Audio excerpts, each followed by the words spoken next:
There's a certain kind of silence the sea almost never gives you. Not the soft lull of a calm night, not the dead stillness before a storm. I mean a chosen silence. Picture it. Two ships on a black December ocean. Cold wind, guns manned, orders ready. And then, instead of a show, a song. Someone on one deck starts a Christmas hymn. Across the water, another voice joins in. Different flag, different language, but the same melody. For a few minutes, the sea between them isn't an enemy's killing ground. It's the aisle of a midnight service no church ever claimed. Guns stay quiet, engines idle. Men who've never met are suddenly singing the same line into the same darkness. They know it won't last. The war is still there, just waiting. But for one night, for one carol, the ocean holds its breath. They call it a truce. An agreement to stop hurting each other just long enough to remember they're human. Tonight, night 10 of our countdown, I want to talk about those nights. The truces, the miracles, the rare moments when the sea, or whatever moves beneath it, seems to relax its grip, and what happens when you're the one sailor the miracle doesn't quite fit.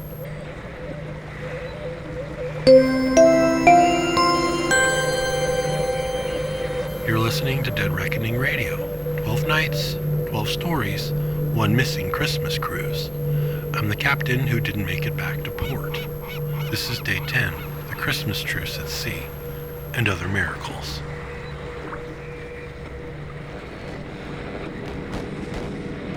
You've heard of the Christmas truce of 1914. Enemy soldiers climbing out of trenches, hands empty, helmets off. Men who'd been trying to kill each other sharing cigarettes and songs in the middle of no man's land. For a little while, the war paused. Up top, on land, the story's famous. What doesn't get told as often are the quieter waterbound versions. Ships that eased off the chase on Christmas Eve. Captains who found reasons not to fire in the middle of a holy night. Men on opposing vessels hearing the same hymn drift across the waves and simply choosing not to answer with guns. You also get those other stories, the miracles sailors tell each other when the watch is long and the weather's turning. A storm that should have broken a ship in half but didn't. Waves climbing higher than the bridge, then falling away at midnight as if some unseen hand had decided that's enough. A hull that keeps coming back, again and again, somehow still afloat after battles and tempests that should have put it on the bottom with the rest. On charts and in logbooks, those nights looked like luck.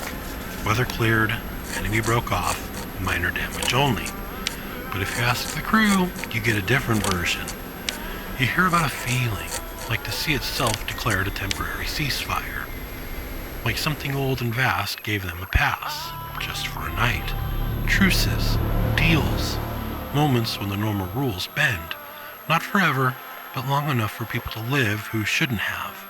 For most sailors, that's what a miracle looks like.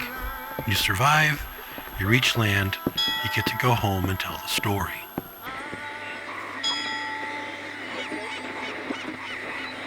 Out here in the Spectral Sea, the truces are stranger.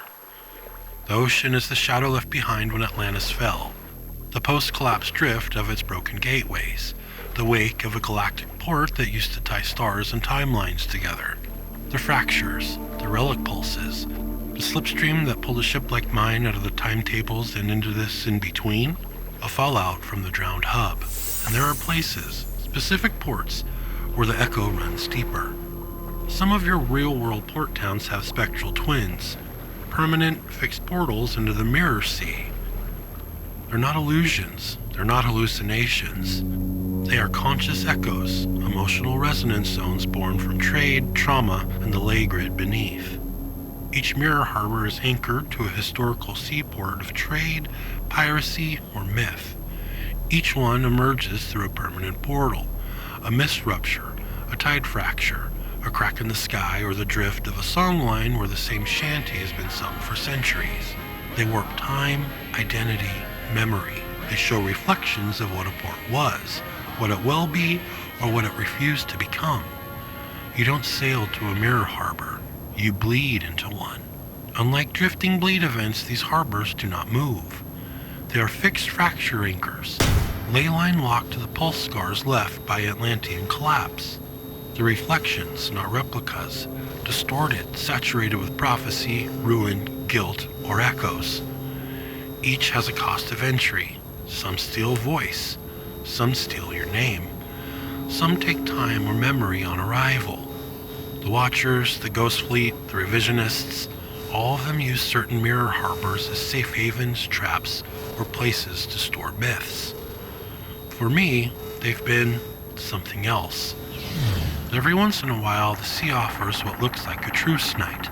The fractures settle, the static thins, and a mirror harbor throbs in sync with its living twin on your side of things. On those nights, the distance between your world and mine feels paper thin. That's as close as I'm going to get to logistics.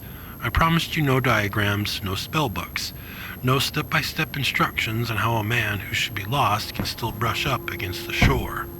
All I'll say is this: there are doors. Some open one way, some open both. And I have found more than one of the second kind.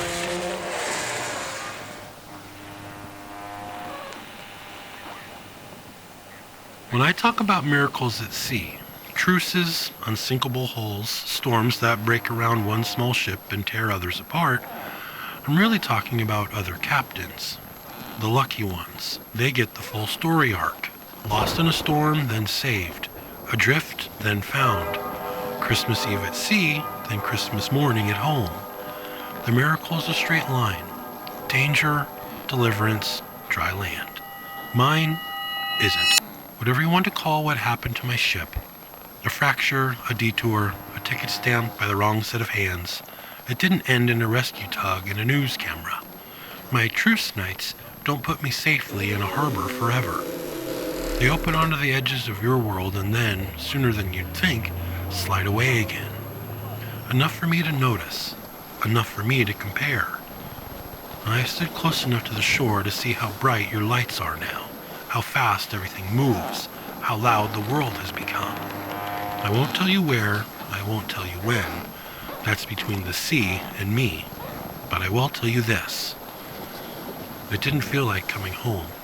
I felt like walking into a party halfway through the night, realizing everyone else knows the dance and you're just slightly out of phase with the music. The colors were too sharp, the voices too quick, the air too thin of salt. I could hear carols in shop speakers, see decorations in windows, count lights on a tree, and still feel like I was pressing my face to the glass of someone else's life. Everything that's happened, the miracle version of my story, should be simple. A door opens, the sea calls a truce, the captain steps through, returns to his world, and stays. But when those doors open both ways, you learn something uncomfortable. Sometimes the place you fought hardest to get back to doesn't fit you anymore. Sometimes the miracle isn't that you can escape, it's that you finally admit where you belong. I'm not ready to say the words out loud, not yet. There are still dots to connect, numbers to face, passengers to account for. But if you're listening closely tonight, you can probably hear it in my voice. The shore haunts me now more than the sea does. So here's what we've put on the table tonight. Truces where guns go quiet.